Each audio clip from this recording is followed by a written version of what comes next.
신약성경 디모데후서 3장 16절에서 17절까지의 말씀인데요. 구절이 길지 않으니까 우리 한 목소리로 읽어볼까요? 16절, 17절 모든 절 말씀드립니다. 시작! 모든 성경은 하나님의 감동으로 된 것으로 교훈과 책망과 바르게 함과 의로 교육하기에 유익하니 이는 하나님의 사람으로 온전하게 하며 모든 선한 일을 행할 능력을 갖추게 하려 함이라. 아멘. 하나님의 말씀입니다. 오늘 이 시간에는 우리의 신앙생활의 가장 기본이 되는 주제 중 하나인 말씀에 대해서 함께 나누고자 합니다. 여러분, 우리가 예배를 드릴 때나 평소에 말씀 읽자, 성경 읽자 이런 이야기 참 많이 듣습니다. 그래서 우리 머리로는 말씀이 얼마나 중요한지를 너무나 잘 알고 있습니다. 하지만 그 말이 내 마음을 울리는 메시지로 다가오지는 않습니다.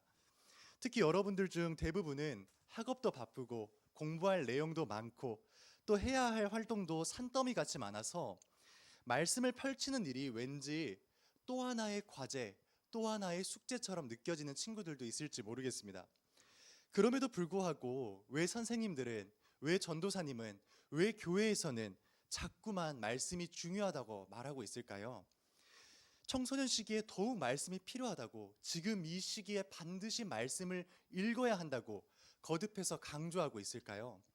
그 질문에 대한 답을 하기 위해서 오늘 본문 말씀인 디모데후서 3장 16절에서 17절 말씀을 함께 나누고자 합니다.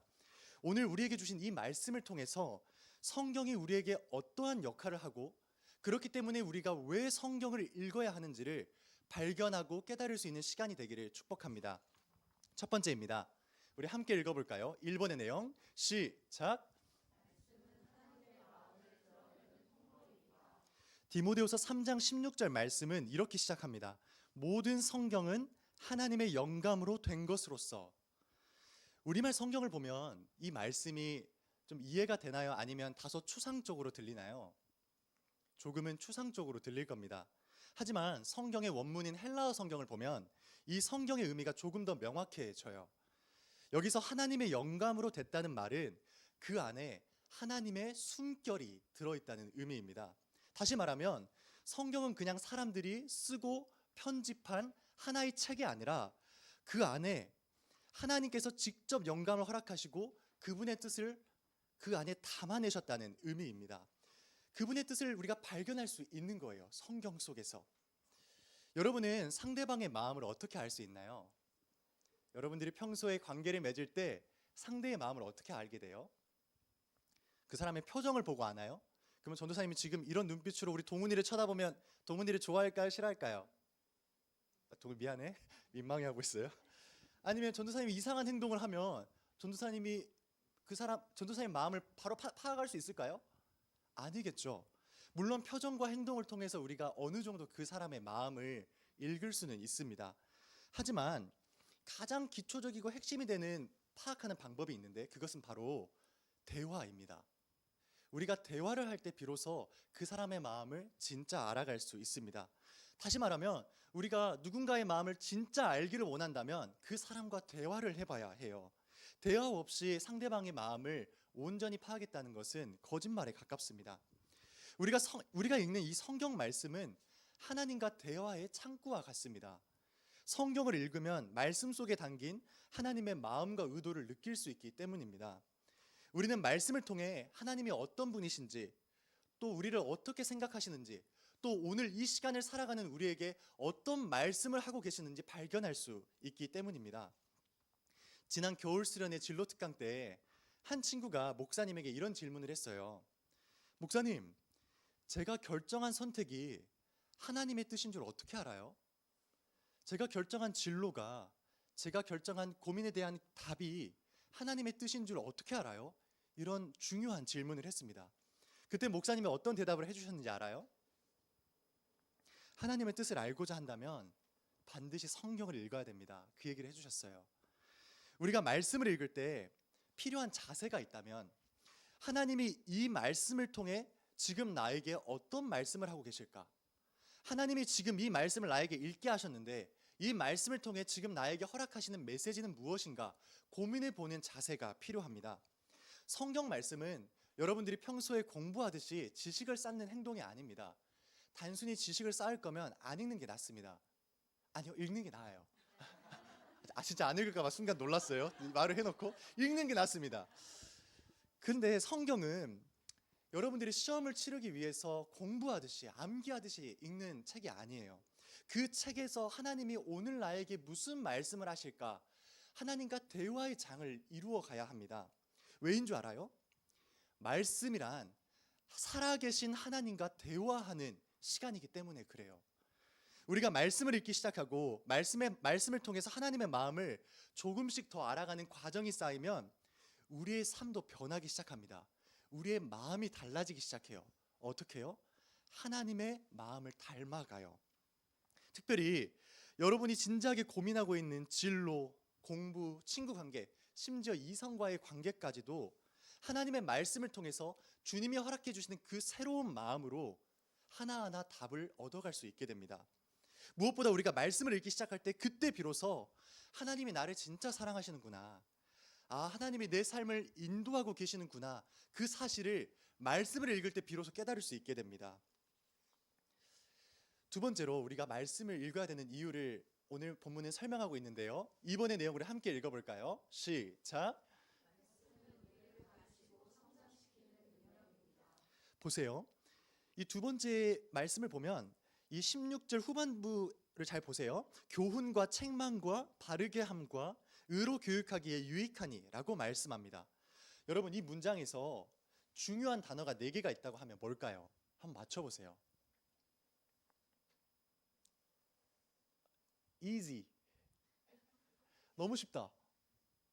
우리 예나 지금 얘기하려고 했는데 지금 전선생님 보면서 고통스러워하고 있어요. 교훈, 또 책망, 또 바르게 함, 또 의로 교육 하. 어쩌라고요? 빨리 좀 대답을 해봐요. 의로 교육, 뭐 지금 저랑 밀당하는 거예요? 한 단어씩. 하, 기. 4가지죠. 교훈, 책망, 바르게 함, 의로 교육하기. 단어마다 의미는 조금씩 차이가 있을 겁니다. 하지만 이 단어에 공통되는 것이 있다고 하면 우리를 가르치고 성장시키는 기능을 가지고 있다는 거예요. 다시, 이 각각의 단어가 조금씩 의미의 차이는 있어요. 하지만 공통되는 게 있다고 하면 우리를 가르치고 성장시키는 기능을 가지고 있다는 것입니다. 여러분, 하나님의 말씀은 단순히 위로를 주는 책이 아닙니다. 여러분, 착각하셨죠? 하나님 말씀은 단순히 내 마음을 위로하고 내가 새 한 주를 살아갈 힘을 얻기 위해 읽는 책이 아니에요. 이 성경은 위로를 주기도 하지만 때로는 우리를 꾸짖기도 하고 우리가 잘못된 방향으로 걸어갈 때 멈춰서게 만드는 역할을 합니다. 그래서 다시금 하나님이 원하시는 길, 바른 길로 돌아오게 만듭니다. 무엇보다도 그 과정을 통해서 우리가 더욱 굳건하고 성숙한 하나님의 사람으로 성장하게 만들어요. 여러분, 청소년기는 가치관이 형성되고 정체성이 확립되는 시기입니다. 여러분들이 지금 가지고 있는 가치관 그리고 정체성이 성인이 돼서 바뀔 수는 있겠지만 잘 바뀌지 않습니다. 여러분들이 지금 가지고 있는 생각과 마음이 잘못된 방향으로 형성이 되면 어른이 돼서도 그 마음을 가지고 살아갈 확률이 매우 높습니다. 그래서 학교에서 배우는 지식 너무 중요하고 열심히 공부해야 하지만 우리 인생 전체에 영향력을 미치는 삶의 기초가 되는 가치관, 정체성은 더더욱 중요한 것입니다. 특별히 예수님을 믿는 우리에게는 신앙의 기초가 되는 것, 영적인 가치관이 너무나 중요합니다. 그래서 여러분들이 지금 이 나이에 반드시 고민해 봐야 되는 질문들이 있어요. 한번 띄워주시겠어요? 이런 질문들입니다. 나는 왜 살아야 되지? 놀리려고 하는 질문, 너 왜 태어났니? 왜 살아? 막 이 얘기가 아니라 진짜 진지하게 왜 나는 죽지 않고 살아야 될까? 당장 너무 힘들어서 죽고 싶은 마음이 내 마음에 가득 채워져 있는데 나는 왜 살아야 할까? 나는 어떤 사람이 되어야 할까? 우리 부모님은 나한테 이런 사람이 되라 하고 이런 삶을 살라고 이야기하는데 나는 진짜 어떤 사람이 되어야 할까? 세상은 이것이 성공이라고 말하는데 나에게 있어서 정말 큰 성공은 무엇일까? 그리고 우리 선생님들 모습을 보니까 사랑과 봉사가 넘치는데 도대체 그런 가치는 어떤 의미를 지니는가? 이런 질문들을 성경 앞에서 해볼 수 있어야 합니다. 이런 질문들이 여러분들의 인생 속에서 쌓여가지 않으면 성인이 돼서 마음이 흔들릴 확률이 매우 높아요. 여러분, 이 질문들 어려운 질문처럼 보이죠? 사실 어렵습니다. 성인이 돼도 어려운 질문이에요. 하지만 우리가 성경을 읽어가고 성경을 통해서 하나님의 마음을 알아가기 시작하잖아요. 그러면 우리 마음에 계신 성령 하나님께서 그 성경 말씀을 통해서 그 질문의 답을 여러분들 한 사람 한 사람에게 반드시 해줄 겁니다. 여러분, 성경은 능력이 있습니다. 우리 아멘 한번 할까요? 여러분, 성경은 능력이 있어요. 그래서 그 성경은 반드시 우리를 올바른 길로 가르치고 성장시키도록 만듭니다. 우리가 말씀을 읽다 보면 마음에 찔림이 일어나는 순간이 있어요. 혹시 그러한 경험을 한 친구가 있나요? 한번 손 한번 들어볼래요? 좀 몇 명이 부끄러워서 못 들을 것 같죠? 들어봐요. 괜찮아요. 오케이. 진짜 이거밖에 없어요? 진짜? 괜찮아요. 한번 손 들어봐요. 전도사님 파악을 하려고. 오케이. 됐어요. 손 내려 이제. 부끄러우니까. 여러분, 말씀을 읽다가 마음에 찔림이 없는 친구들이 있을 수도 있는데 괜찮아요. 이제 읽어 나가다 보면 하나님께서 그걸 허락하실 겁니다. 우리가 말씀을 진지하게 묵상하기 시작하잖아요. 그러면 말씀은 능력이 있어서 그 말씀이 내 마음을 팍 찌를 때가 있어요. 여러분, 롤에서만 궁이 있는 게 아니라 성경 말씀에서도 궁이 있다고요. 말씀을 쭉 읽다 보면 하나님이 내 마음 가운데 궁을 쏘실 때가 있어요. 팍 꽂히는 순간이 있습니다. 그리고 그 꽂힌 가운데 이런 생각들이 들어요. 이건 좀 뭔가 잘못됐네. 내 모습 가운데 이것은 좀 심한 것 같은데? 이것은 돌이켜야 될 것 같은데? 안 그러면 큰일 날 것 같은데? 그리고 돌이키고 싶은 마음이 자꾸만 생기는데 이유는 모르겠지만 나는 굉장히 이성적인 사람이라서 논리적인 근거가 필요한데 왠지 모르게 바꾸고 싶은데, 그런 마음들이 성경을 읽을 때 일어나기 시작해요. 왠 줄 알아요? 성경에는 하나님의 숨결이 들어있기 때문이에요. 능력이 들어있어서 우리가 그 말씀을 읽어 나갈 때 하나님께서 그런 마음을 반드시 허락하십니다. 그러면서 나를 책망하시기도 하고 나를 격려하시기도 하면서 하나님이 기뻐하시는 길로 나를 인도하세요. 물론 이 과정은 쉽지 않아요. 아까 이야기했던 그 질문들 답변하는 것도 쉽지 않고, 성경을 읽어가면서 마음에 찔림이 있어도 그것을 결단하면서 순종하기가 쉽지 않아요. 한 가지 예를 들어볼까요? 최근에 내가 정말 미워하는 학생이 있었어요. 근데 이유가 분명해요. 미워할 수밖에 없는 애요. 보기만 해도 너무 왕짜증이야. 왕짜증. 참고로 전도사님이 어제 재밌는 이야기를 들었는데 한 친구가 전도사님한테 굉장히 유머러스하다고 칭찬을 했대요. 그래서 전도사님이 자기 전에 약간 기분이 좋았는데 전도사님이 팬덤이 있습니다. 네, 사담이고요. 바로 그 순간 하나님께서 용서하라고, 그 친구를 마음에 품으라고 이야기를 하신다면, 그래서 그것이 내 마음에 찔림이 있다면 그 순종하는 거 쉬울 것 같아요? 굉장히 어렵습니다. 말씀을 통해서 내 마음에 찔림이 있더라도 그것을 순종하는 건 또 다른 문제예요. 하지만 여러분, 그 과정이 힘들지만 내가 그 말씀을 순종함으로 나아가잖아요. 그때만 허락되는 하나님의 크신 일을 보게 돼요.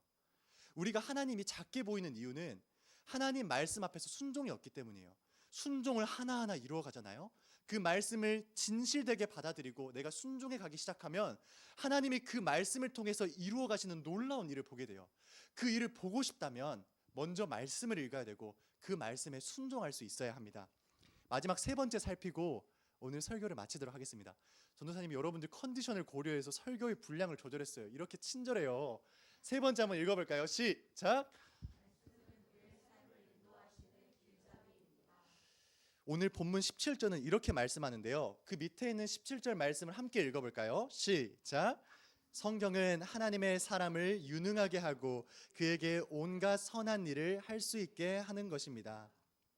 우리가 앞서 살펴봤듯이 성경은 단순히 우리에게 위로만 주는 말씀이 아닙니다. 성경은 우리 삶의 중요한 결정과 문제를 해결할 능력을 허락해줘요. 여러분이 성인이 되면 가장 먼저 해보고 싶은 게 뭐예요? 우리 고3 친구들이 고민을 해볼 법한데 수능 때문에 부담이 돼서 생각도 못 해보죠? 그래도 생각을 해본다면 우리 유진이가 전도사님의 마음을 읽고 있어요. 운전하고 싶대요. 맞아요. 전도사님도 성인이 되면 운전을 해보는 것이 가장 해보고 싶은 것이었어요. 운전하는 전도사님의 모습, 여러분의 운전하는 모습 한번 떠올려 보세요. 오글거린가요? 전도사님은 운전하는 전도사님의 모습을 청소년기 때 생각할 때 무언가 어른이 된 것 같았어요. 너무 기분이 좋았어요. 그래서 성인이 되자마자 가장 먼저 했던 것이 운전학원을 간 것이었습니다. 그리고 운전면허를 취득했습니다. 운전면허를 땄으니 이제 뭘 해야 되죠? 운전을 해야 되죠. 조금 근데 또 디테일하게 연수도 해야 되고 일단 차를 사 전도사님 20살 전도사님을 그렇게 높은 사람으로 평가를 해주네요. 제가 그런 사람입니다. 얼굴이 기티 나죠? 네. 전도사님이 운전면허를 땄을 때 가장 먼저 했던 것은 여행을 가는 것이었습니다. 내가 직접 운전을 해서, 물론 박살을 낸 적도 있지만, 당시 근데 왜 그런 생각을 했는지 모르겠지만 여행을 할 때 진짜 어른이라면 내비게이션을 키지 않고 오직 지도와 이정표를 보고 여행을 갈 수 있어야 된다 생각을 했어요. 전도사님은 낭만이 있는 사람이었습니다. 그런데 그때부터 문제가 시작됐어요. 찾아가려고 하는 목적지에 도달하기는커녕 지금 제가 어디 있는지를 모르겠는 거예요. 근데 자존심은 있어서 아니야, 난 낭만이 있어 하면서 끝까지 버티고 지도를 괜히 펴봤다, 전혀 이해하지 못하는 지도를 펴봤다 접었다 하면서 이정표만 보면서 따라가다 보니까 밤이 돼 버렸어요. 갑자기 두려움이 찾아오기 시작했습니다. 이러다 나 어떻게 되는 거 아닐까? 그런 고민이 생기고 걱정이 되기 시작했어요. 그래서 결국 무엇을 했을까요? 전도사님 그렇게 낮게 평가하나요? 맞습니다. 낮은 사람이에요. 내비게이션을 켰어요. 결국 내비게이션을 켜고 도착지에 잘 가게 됐습니다. 여러분, 내비게이션은 우리가 낯선 곳을 여행하거나 새로운 곳을 갈 때 우리의 하나의 친절한 인도자가 되어주죠. 그래서 우리로 하여금 최적의 경로를 안내해주고 잘 도착하게 만들어줍니다. 길을 잘못 들어서면 지금 잘못 들어섰다고 똑바로 하라고 이야기해주고, 잘 가고 있다면 참 잘했다고 그대로 얼마 정도 더 가면 된다고 계속 안내를 해줍니다. 말씀은 우리 삶에서 이 내비게이션과 같습니다. 특별히 이 청소년 시기는 수많은 선택의 기로에 놓이게 돼요. 앞으로 진로를 어떻게 정해야 할지, 친구 관계는 어떤 식으로 조절해 가야 될지, 또 신앙과 학업의 사이에서 나는 우선순위를 어떻게 결정해 가야 될지 여러 가지 고민들이 생길 수 있습니다. 그럴 때 성경은 마치 내비게이션처럼 우리의 선택을 올바른 선택으로 인도해 줍니다. 만약 우리가 성경을 읽지 않잖아요? 그러면 내비게이션 없이 마치 낭만만 붙잡고 여행을 떠났던 과거의 안요셉 전도사가 돼버립니다. 그러면 자존심만 지켰을 뿐이지 내가 지금 어디 있는지도 모르고 결국 깜깜한 밤이 돼서 두려움 속에서 살아가게 돼요. 그래서 우리는 지금부터 올바른 길을 찾기 위해서 성경을 읽을 수 있어야 합니다. 말씀을 정리하겠습니다. 여러분, 오늘 우리가 살펴본 말씀은 말씀이 중요한 이유, 우리가 말씀을 읽어야 하는 이유에 대해서 설명하고 있습니다. 1, 2, 3번이 있었는데요. 우리 하나하나 다시 한번 기억하면서 읽었으면 좋겠습니다. 1번 한번 읽어볼까요? 시작. 대화의 창구였죠. 2번 읽어봅시다. 시작. 마지막 세 번째 읽어보겠습니다. 시작. 우리가 말씀의 중요성을 가슴으로 깨닫고 말씀을 읽기 시작할 때 우리의 삶은 달라집니다. 특별히 학업과 진로, 인간관계와 미래에 대한 고민이 쏟아지는 이때 우리는 말씀을 통해 흔들림 없는 기준과 힘을 얻을 수 있습니다. 여러분, 말씀은 세상에서 흔히 볼 수 있는 수많은 조언들 중에 하나가 아닙니다. 다시 한번 이야기할게요. 말씀은 서점이나 도서관을 갔을 때 볼 수 있는 수많은 좋은 조언들 중에 하나가 아니에요. 이 말씀은 살아있는 하나님의 음성입니다. 하나님께서 오늘을 살아가고 있는 여러분들에게 들려주시는 메시지예요. 그래서 우리가 말씀을 읽을 때 어두운 가운데 빛을 볼 수 있고 등불을 볼 수 있는 것입니다. 지금 이 자리에 있는 친구들 중에서 내 마음이 너무 힘들고 무너진 친구가 있다면 말씀 앞으로 한번 나아가 보세요. 그 말씀이 반드시 여러분을 세워주고 그 말씀을 통해서 여러분들이 반드시 새로운 능력을 얻게 될 것입니다. 바라기는 우리가 그 말씀을 붙잡고 살아가는 인생을 살기를 주님의 이름으로 축복합니다. 그래서 그 끝에서 하나님이 기뻐하시는 모습으로 온전한 사람으로 거듭나는 여러분이 되기를 주님의 이름으로 축복드립니다. 이 시간 함께 찬양하실까요?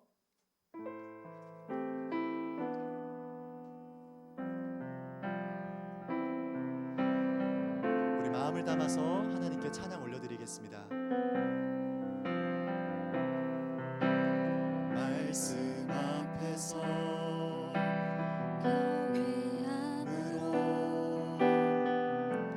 주께 홀로 섭니다. 생명의 말씀 읽고 순종해 주를 예배하. 우리 다시 한번 말씀 앞에서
사랑하는 여러분, 이 시간 우리 기도함으로 나아갑시다.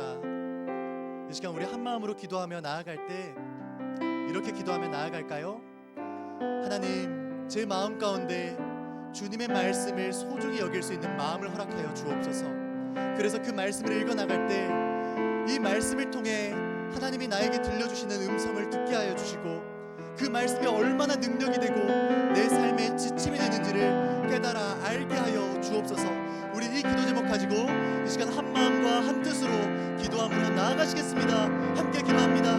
살아계신 주님, 감사합니다. 주님, 오늘 하나님께서 우리에게 허락하신 말씀을 통하여서 왜 말씀이 중요하고 왜 말씀을 읽어야 하는지 깨달아 알게 하시는 주님, 감사드립니다. 이 시간 주님 앞에서 결단함으로 나아갑니다.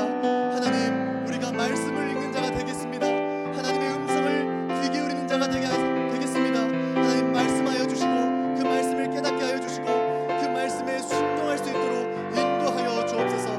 특별히 청소년기의 수많은 고민들 속에서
받으시오며 나라가 임하시오며 뜻이 하늘에서 이루어진 것 같이 땅에서도 이루어지이다.